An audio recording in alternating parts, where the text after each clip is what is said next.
एक बार की बात है, एक गांव में एक गरीब लड़का रहता था जिसका नाम रामू था।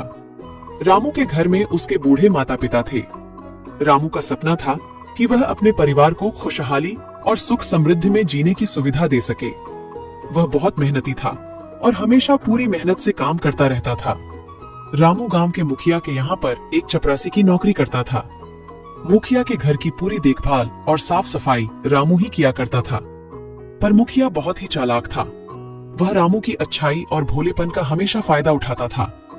मुखिया रामू को उसकी मेहनत के पूरे पैसे नहीं देता था, जिस वजह से अक्सर रामू के परिवार को कभी कभी भूखा ही सोना पड़ता था। बेटा रामू, आज मुखिया ने पैसे दिए कि नहीं?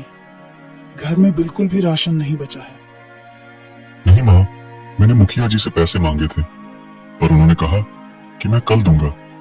अभी मेरे पास पैसे नहीं है, इसलिए मैं यह कुछ जंगल से फल ले आया हूँ। आज इसी को खाकर आप सब अपना पेट भर ले। माँ, मुझे माफ करना, मैं आप लोगों के लिए चाहकर भी ज्यादा कुछ नहीं कर पाता। नहीं बेटा, तू ऐसा क्यों सोचता है? तू तो दुनिया का सबसे अच्छा बेटा है। तेरे जैसा बेटा अगर किसी भी माँ बाप के पास हो तो उनका जीवन तो वैसे ही धन्य है। कोई नहीं, आज हम ये फल खाकर ही अपने पेट की भूख को शांत करेंगे। आज वह सभी फल को खाकर सो जाते हैं। अगले सुबह फिर रामू मुखिया के घर जाता है और वहां की साफ सफाई और बाकी के कामकाज करता है। तभी वह देखता है कि मुखिया के घर पर एक साधु आते हैं और वह आवाज लगाते हैं, भिक्षम देहि, भिक्षम देहि। तभी मुखिया की पत्नी थाली में कुछ फल और अनाज लेकर आती है।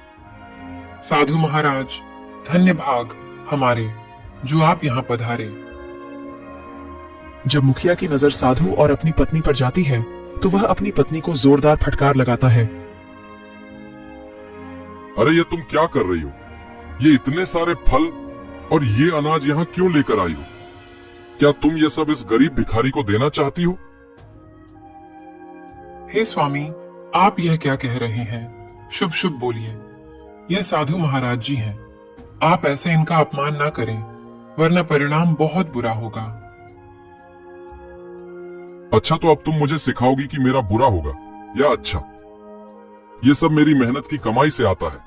ये सारे फल और अनाज ले जाकर के घर में वापस रख दो। हमारे यहाँ पर कोई पेड़ नहीं लगा है जो सब में बांटते फिरे।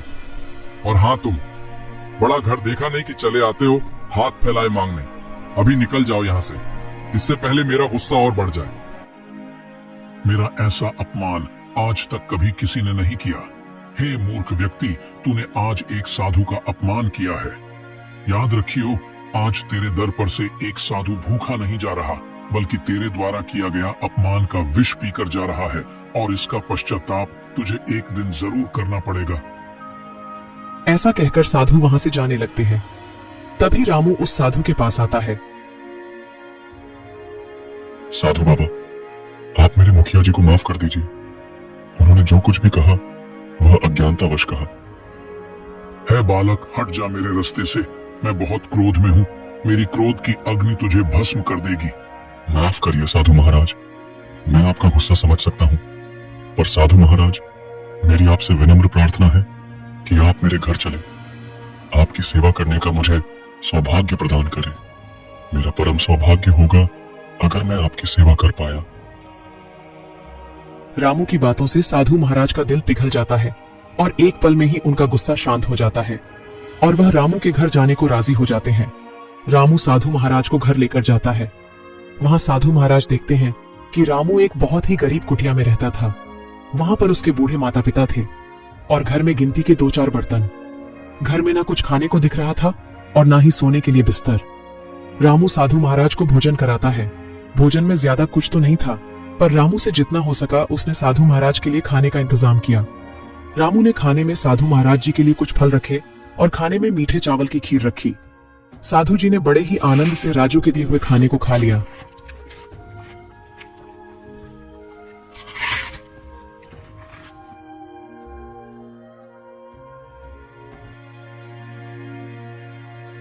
बेटा, मैं तुम्हारी सेवा भाव से बहुत प्रसन्न हुआ हूँ। तुम्हारे पास कुछ ना होते हुए भी बहुत कुछ है। आज तुम्हारे पास खुद के खाने को खाना नहीं है, फिर भी तुमने मुझे पेट भर भोजन कराया, जिससे तुम्हारा हृदय की कोमलता झलकती है। बेटा, मेरी बात हमेशा याद रखना, इस धरती पर ईश्वर से बड़ा कोई नहीं। इस धरती की रचना ईश्वर ने की है और हम जैसे प्राणियों को भी ईश्वर ने बनाया है। ईश्वर सबका हिसाब करता है। जो भी इस धरती पर जन्म लेता है, इसका लेखा जोखा पहले से ही लिख कर आता है। जैसे कि वह व्यक्ति किस घर में जन्म लेगा तथा उस व्यक्ति के पास कितना धन होगा, उस व्यक्ति का किससे विवाह होगा और यहाँ तक कि उस व्यक्ति की मृत्यु कब होगी, ये सब पहले से निर्धारित होता है। ये सब उस व्यक्ति के कर्मों पर निर्धारित होता है। वह व्यक्ति जितना अच्छा कर्म करता है, उसको उतना अच्छा जीवन मिलता है। तुम्हें इस जीवन में ये गरीबी इसलिए देखनी पड़ी क्योंकि पिछले जन्म में तुमने कुछ बुरे कर्म किए थे, जिस वजह से तुम्हें इस जन्म में गरीबी में जीना पड़ रहा है। यह तुम्हारे पिछले जन्म के कर्मों का फल है जो तुम अब भुगत रहे हो। पिछले जन्म में तुम एक धनी सेठ थे और तुम्हें पैसों की बिल्कुल कदर नहीं थी। यहाँ तक कि तुम गरीबों से भी बहुत ईर्ष्या करते थे। तुमने हमेशा गरीबों के हक के पैसे मारे और उससे अपनी जेब भरते रहे। तुमने कभी किसी के साथ अच्छा व्यवहार नहीं किया, जिस वजह से तुम्हें अपने बुरे कर्मों का फल भी बुरा ही मिला। लेकिन इस जन्म में तुमने अपने पिछले जन्म की हुई गलती को सुधारने की कोशिश की है, अनजाने में ही सही, लेकिन तुम्हारा स्वभाव पिछले जन्म से बिल्कुल अलग है। इस जन्म में तुम पिछले जन्म से बिल्कुल ही विपरीत हो। इस जन्म में तुम एक ईमानदार, सच्चे और निस्वार्थ व्यक्ति हो। अच्छा बेटा, अब मैं चलता हूँ। मैं तुम्हारी सेवा सत्कार से बहुत प्रसन्न हुआ और मैं इससे प्रभावित होकर तुम्हें यह कुछ गुलाब के बीज दे रहा हूँ। इसे तुम अपने घर के आंगन में लगा देना और दिन रात इसकी सेवा करना। तुम जितनी इसकी सेवा करोगे, उतना ही अच्छा फायदा तुम्हें इससे होगा। ऐसा कहकर वह साधु महाराज वहां से चले जाते हैं। साधु महाराज जी के कहे अनुसार रामू उस गुलाब के बीजों को अपने आंगन में लगा देता है और उसकी खूब देखभाल किया करता है। ऐसे ही कुछ महीना बीत जाने के बाद उसके आंगन में सुंदर सुंदर गुलाब के फूल खिल जाते हैं और उसका पूरा आंगन फूलों की सुगंध से महक रहा था। जो कोई भी व्यक्ति उसके आंगन के पास से गुजरता, वह फूलों की सुगंध में इतना खो जाता कि उसका वहां से जाने का मन ही नहीं करता था। धीरे धीरे यह बात पूरे गांव में फैलने लगी कि रामू के बगीचे के फूल बहुत सुगंधित होते हैं। अब धीरे धीरे लोगों ने रामू से फूल लेना शुरू कर दिया। लोग मंदिरों के लिए रामू से गुलाब के फूल खरीद कर ले जाते थे, जिससे रामू को भी कमाई का एक जरिया मिल गया था। गांव से यह बात धीरे धीरे महल तक पहुंच गई। जब राजा को यह बात पता चली कि गांव में रामू नाम का एक आदमी है जिसके बगीचे के फूल सबसे सुगंधित होते हैं, तो राजा ने रामू को अपने सिपाहियों द्वारा बहुत सारे फूल लाने का आदेश दिया। रामू बहुत सारे फूल लेकर राजा के दरबार में पहुंच जाता है।